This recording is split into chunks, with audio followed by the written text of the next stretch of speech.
Hello students, welcome to this lecture from on chapter 9. Okay, so let us see. Okay, so this we were discussing. We were in the middle of the discussion for the slides, and here we were discussing. Again, let me see, change these settings. Okay, the city of New York. Why can't I find a taxi? So let us try to see what is going on. The city of New York limits the number of taxis by requiring each taxi to have a medallion, essentially a permit, right? And then limiting the number of medallions. So limiting the number of permits, that controlling the number of taxis that can be then will run on the streets, right? So in 2011, there were 13,150 medallions in New York. So 13,150 taxis, right? Roughly the same number as in 1937. Why not just issue more medallions? That is the question. The reason is simple. Doing so would incur the wrath of the current owners of medallions, right? So they will become upset because no more taxi means that what fall supply increases and price, so revenue income of the taxi owners, medallion owners will decrease. So they don't want that. Medallions can be bought and sold by the companies that own them, right? In 1937, there were plenty of medallions to go around, so they had little value.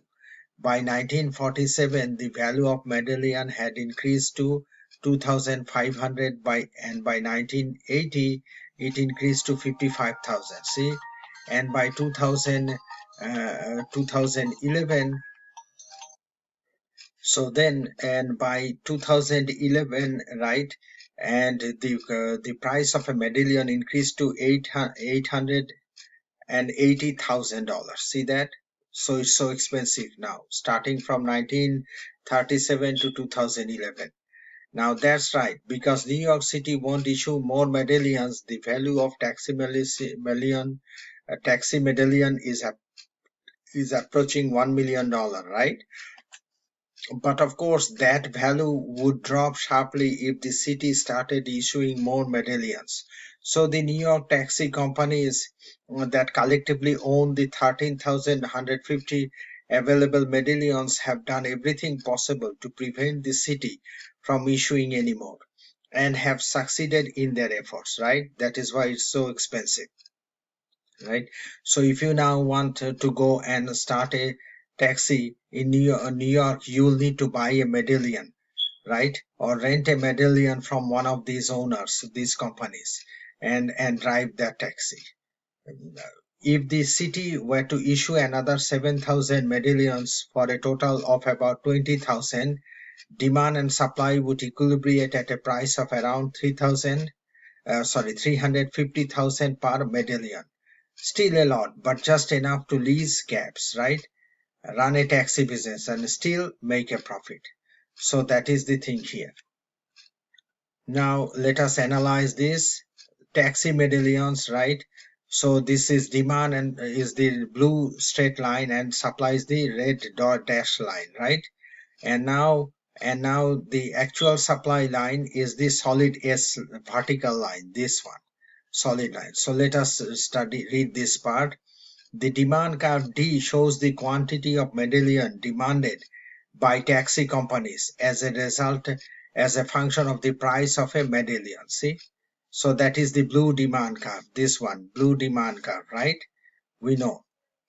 And now the supply curve shows the number of medallions that would be sold by current owners as a function of price. That is the S with the dash lines, supply curve, this one.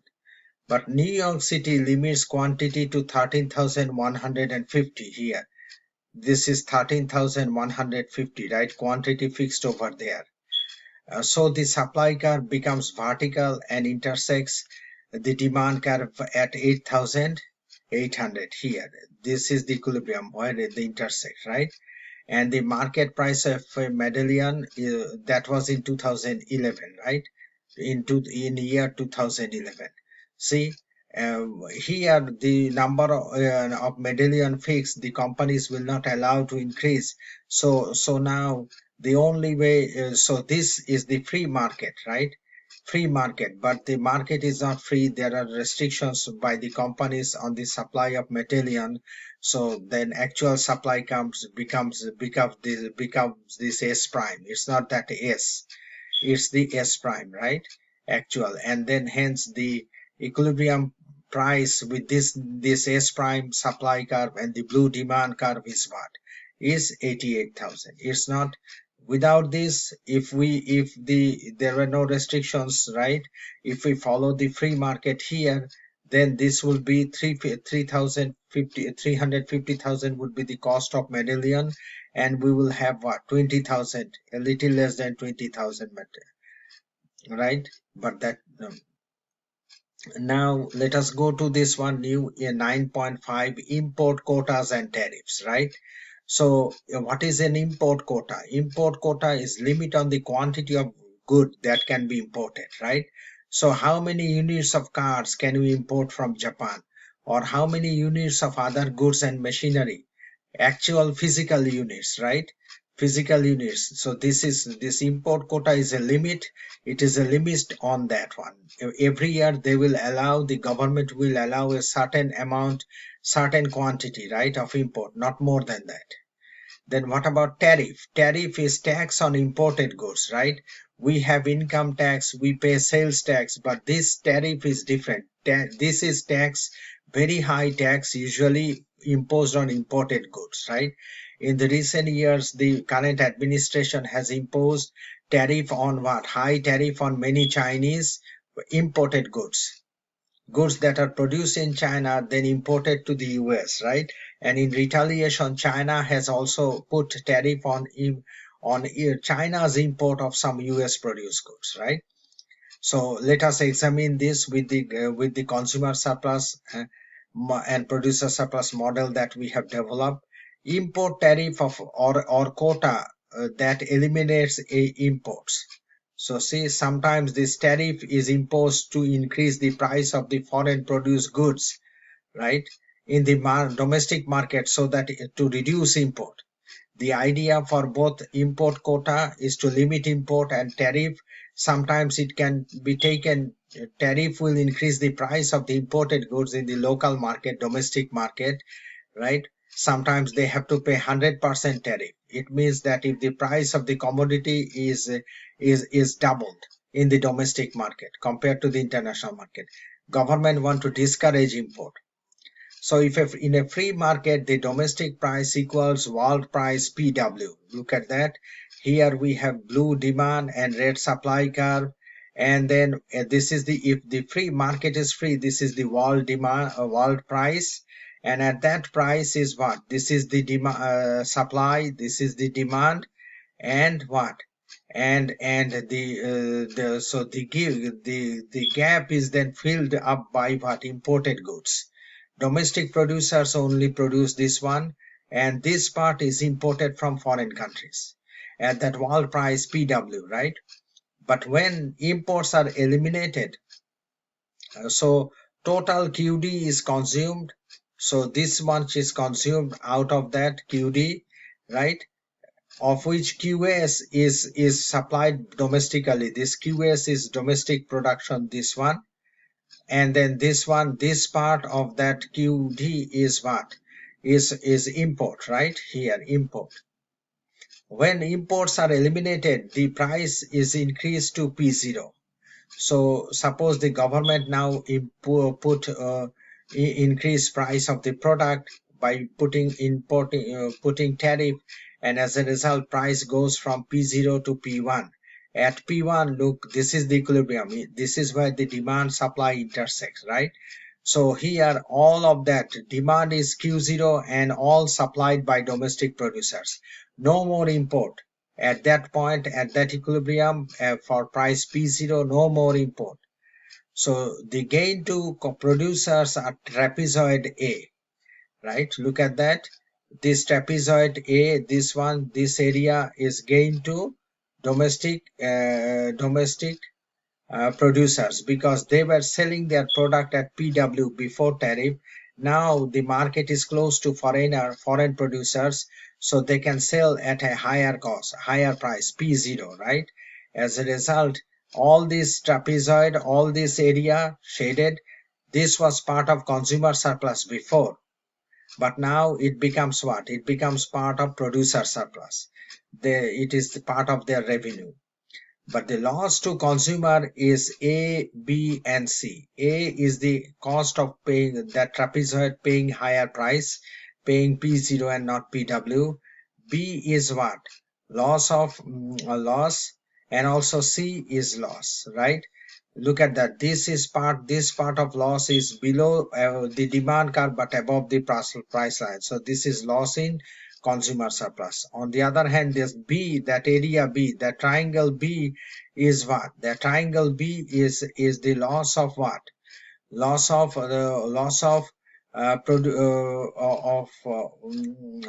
the consumer surplus or consumers also, right? So, and the deadweight loss then is B and C. So this is when B and C. So both of them together. When the import is import tariff is imposed. Is that okay? So see, before, let us see, consumer surplus was what? This is the demand curve, and this is the price, equilibrium price, right? Supply, demand, and this is say P0. We know that all of that shaded area below that demand curve, below that blue, let me change color, right? Below that blue demand curve and above that price line, all of this was consumer surplus before at PW. But when that increase, when price increase from PW to P0, now consumer surplus will fall. See that? Now the area below the demand curve and that triangle below the demand curve and above the price line, the new price line, that is the consumer surplus. So see, consumer surplus is decreasing by that area what? A, all of this area trapezoid, this triangle B, and this triangle C, because of this higher price. See that consumer price, that triangle is shifting up. That is the loss. But out of this loss, this area A, it becomes gain for the producers, because they will sell, producers will sell after the tariff. There is no import, producers will sell. They were selling Q1 QS, but now they will sell Q0 at a higher price, P0, right? So all of this area, as we have already indicated, this area, this shaded area, trapezoid A, right, is what? Is part of now gain to producers. However, even beyond this, look at that, this triangle B and C, this is a loss to the entire society. Nobody gain it. Nobody, neither the consumers nor the producers, they gain it. So it is a loss, right? It was part of consumer surplus here before, right? But then when price goes up, consumer surplus decreases, consumer surplus shrink to this level, right? After price goes up because of that tariff, P0. Okay. Now there is another example here, import tariff or quota. So the general case, let us examine another point of view. So this is the world price, see, and this is how much they supply. Domestic producers will supply this amount, and this is what? Demand. So all of this will be what? All of this will be then import, right? Import. And now out of this import, what happens? When imports are reduced, the domestic price is increased from PW to P star. PW to P star. See, now the government, they don't want to allow so much import. So what is the government going to do? They are going to impose a quota. They are going to say, no, have to import, cannot import more than this limit. So this difference, see that? This one, same. This can be achieved by a quota or a tariff by tariff T, that such that P star minus PW. The difference between this is the is the tariff. We can reduce import to that level of the quota, right? We can increase, instead of importing this, we can reduce import by a quota or by a tariff. The tariff should be equal to P star minus PW. See, quota and tariff can have the same effect. You can either limit the physical quantity of import, right, or you can increase price so that the import is automatically reduced. People will buy less. Demand falls when price increases, right? Trapezoid A is again the gain to domestic producers. See, when a trapezoid A, all of this trapezoid A, right, as we have said, is what? Is gain to the, it was part of the consumer surplus before at a lower price when price was PW, but at P star, this A trapezoid is what? Is the gain to domestic producers. And the loss to consumer surplus, that is reduction in consumer surplus when we increase price from PW to P star, is all of that area. Let me again change colors to see if I can make all of this area. See, when price increases, just as we said before, any here, let us say, so see, consumer surplus with PW is all these triangles. See that? All this triangle with PW, right? Now, if we say that price is higher P star, then it will be what? It will look like this, right? So this is the star, right? This is the star. And then what happens? So this one. The loss of to consumer is A plus B plus C plus D. So this area, this and this, all of this, right? Now is the loss of consumer surplus, because consumers now have to pay more. Instead of PW lower price, they are now paying P star higher price. So their consumer surplus, that CS, that triangle has decreased in size. If a tariff is used, the government gains D. If a tariff is used, then government will earn that tariff revenue, right? The revenue from tariff, and the net domestic loss is then just B and C, this triangle and this triangle. This is then becoming income to the government when they are using tariff. If a quota is used instead, rectangle D becomes part of profits of the of foreign producers, right? And because they are now exporting the limited amount, foreign producers, but they are getting higher price, right? And the net domestic loss in that case for a quota will be B plus C plus D. So you see, so the difference between quota and tariff is that for quota, this D will go to the what? To the foreigners. But with the tariff, the domestic government will earn this revenue, right? But that B and C is like a deadbed loss. No one gains that part. Now, what about this one, the sugar quota? Let us examine this market. In recent years, the world price of sugar has been between 10 to 28 cents per pound, while the US price has been 30 to 40 cents per pound. Why? By restricting imports, the US government protects 4 million domestic sugar industry. See, to help them earn more revenue, the US government is now what? Is now protecting the 4 billion domestic sugar industry from foreign competition, which would virtually be put out of business if it had to compete with the low-cost foreign producers. This policy has been good for US sugar producers, but bad for consumers. You can easily see producers, they get higher price, right? And consumers, they have to pay higher price, right?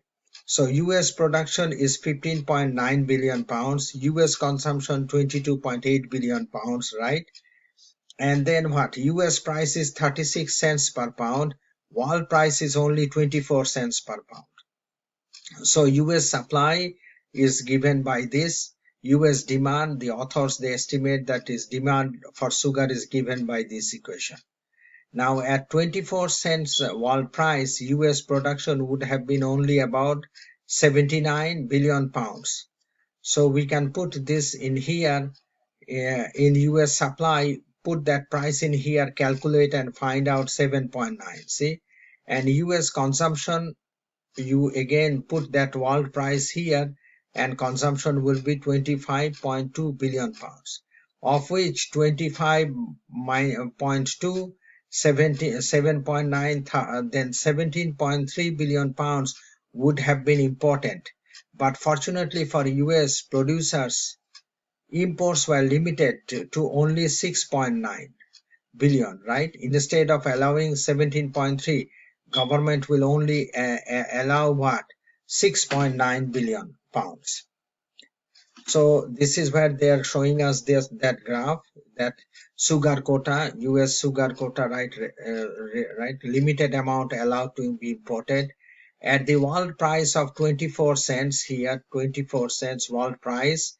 This is what US supply, this is US demand. See, okay.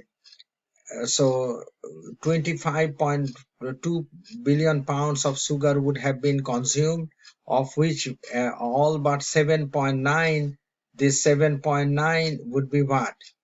Would be produced domestically, and all the others here is what? Were going to be imported, right? But US government restrict import to 6.9. This US government come and they say, okay, this is the amount we will allow to be imported, right? Pounds, cause the US price to go up by what? 12 cents. So from here, from this price increase to this one, right? And as a result, the cost, the cost to consumers is what? Is the loss of the area A, B, D, and C, right? Which was about 2.9 billion. So that was the cost. They add those area and find out 2.9 billion. The gain to domestic producer was trapezoid A, right? Because domestic producers are now producing, instead of just producing this without quota, they are now producing all of this with quota, right? So all of this they are producing at what? And selling at a higher price. So and that trapezoid area is 1.4 billion, right? Now rectangle D, that rectangle D is 836 million, was a gain to those foreign producers who obtained quota allotments, right? And triangle B and C represents the deadweight loss. So that B and C, no one gain, it's loss for everybody. It used to be, B and C used to be part of consumer surplus, right, when price was 24. But when price increased to 36, right, look at that, the consumer surplus price line increase moved up from here to what? Jumped up here. So the size of the consumer surplus decreased, right? As we said here, A, B, and C, D, we lose everything. But A is the gain, or to the producers, D is the gain to the foreign producers, and B and C is gain to nobody, is a loss to the society. And A is loss to the consumer, D is also loss to the consumer, but these are A and D, they are redistributed.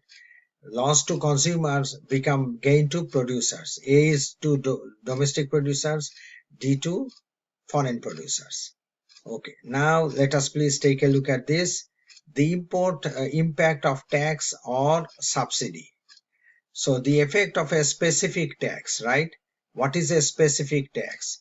Tax on certain amount of money per unit sold, right? So for every unit sold, then they have to pay a certain amount of money. That is a specific tax. Now this incidence of tax, this means the tax burden, who actually pays the tax, right? So here PB is the price including the tax paid by buyers. This is PB, price paid by buyer. PS is the price paid by the price that sellers receive, less the tax. And in between here, this one is what? You can see this is the tax. This is what the government receive, right? Okay. Here the burden of tax is split evenly between buyers and sellers. So buyers lose A plus B, right? And because the buyers are buying at a higher price, sellers lose what? D and C, because sellers are now receiving a lower price. They are part of the price they receive is going to the government. For the sellers, they receive seller, so they lose D and C area, right? And then the government earns A and D, because this revenue, this is the revenue from the specific tax, and deadweight loss to the society is B and C. Nobody gain this. When because of the tax, equilibrium output goes from Q0 to Q1, see, this area is lost. Without the tax, we have equilibrium here, right? But with the tax, the equilibrium will be what? The output will fall from Q0 to Q1. Okay. Now here, impact of tax depends on elasticities of supply and demand, right?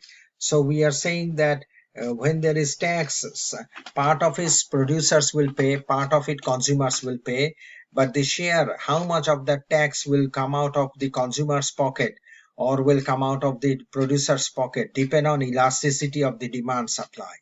Look at that here, demand is very steep, less elastic. Supply is very flat, more elastic. And in this case, if you look at that tax, who is paying this tax, you'll see producers are paying very less.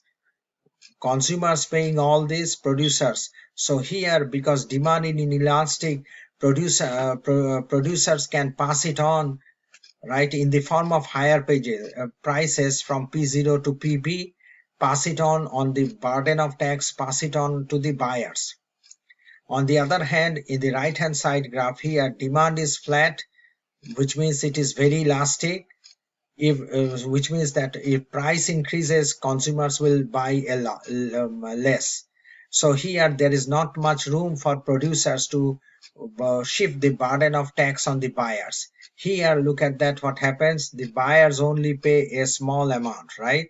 This part of, and the producers, they are bearing the major part of the tax. So see, burden of tax here, when demand is more elastic, is more on the, and supply is less elastic, is more on the buyers, more on the producers. On the other hand, in panel A, when demand is less elastic, right, consumers will buy even if price increases. That is what less elastic means, right? We discussed that in chapter 3 and 4. So here, burden of tax will be most, producers will take advantage of that and shift burden of tax on the consumers, right? Okay. Now, what about subsidy? The effect of a subsidy. How can we examine that? What is a subsidy? Subsidy is a payment reducing the buyer's price below the seller's price. So this is like a negative tax. Tax we have, sellers must pay to the government. But here what is happening? Subsidy is negative tax, is the reverse. They are receiving payment, right? Buyers, they are receiving, reducing the buyer's price below the seller's price. So what happens? A subsidy can be thought of as a negative tax. So like tax, the benefit of subsidy is split between buyers and sellers, depending on the relative elasticities of demand supply. As we said, whether demand is more elastic or less elastic. So here what happened? Conditions needed for the market to clear with a subsidy is what? Demand is equal to this price with the buyer, right? So this is the demand, and then what? Supply is this one, right? And equilibrium as quantity is quantity demanded, quantity supplied, and that this part is the per unit expenditure of the government. See, remember, government is supplying. So now the government will now, for each unit, they will supply pay this S amount. So output will be Q1 because of that subsidy. Without the subsidy, output will fall back to Q0. See? So this one is what? This is a tax on gasoline, one example, right? So this is the demand, this is supply. Demand supply must equal. So this is the equilibrium, right? We can say, we know that quantity demanded, quantity supplied. You set them equal to one another and solve for P and solve for demand must equal supply, solve for P. But here they say government must receive $1 per gallon. This is a tax. So price of the buyer and price of the seller, the difference must be $1. That $1 is taken up by the government, right? So now here we are solving for the equilibrium. This is the demand side, and this is what? This is the supply side, right? So and we know that we have this equilibrium. So we are doing what?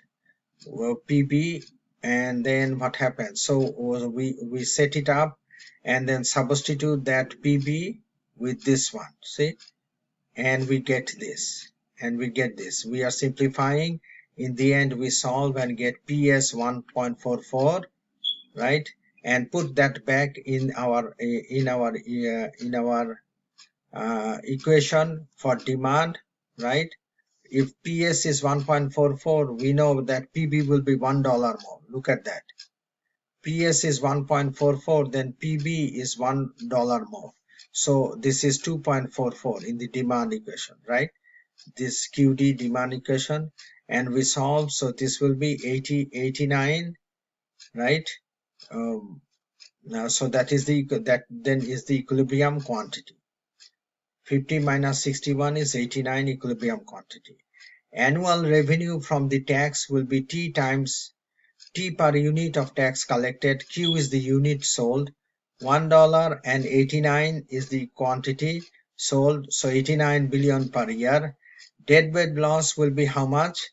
We can calculate here half, and then 1 gallon, that is the difference between PB and PS, and then multiplied by what? 11 billion gallons.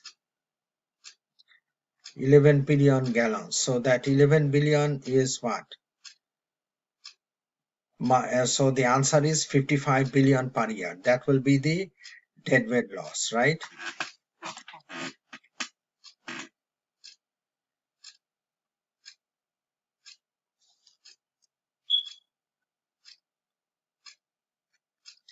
So this here they are showing us, right? So look at that. The price of gasoline at the pump increases from $2 per gallon to 2.44, and the quantity sold falls from 100 to 89. 100 to 89. So this is the free market, right? Without the tax, and this is the equilibrium. Free market equilibrium quantity is 100 and price is what? $2. But when the government imposed that tax, right? We know that the price of PB is 2.44, we just solved, and PS is 1.44, we also just solved, right? So now deadweight loss revenue is this one. See, this is $1 for every unit, and this is the number of units they are selling with that tax, 89. So all of this A and D, that is the revenue to the government, right? 89 billion. But the two triangles show the deadweight loss of 5.5 billion per year. What is happening? The difference between the equilibrium, free market equilibrium 100, and this is 89, right? With the tax is 11. So this is 11, right? And this is what? This is 11, and that is the height of this triangle. And then what? And all of this then is the what? Is the base of the triangle. So if we measure area, then it becomes what? 5.5. That is what they are showing us, 5.5. See, this is the difference in the quantity, right? And this is the what, $1, the difference between PB and PS, $1. So which in term is the base.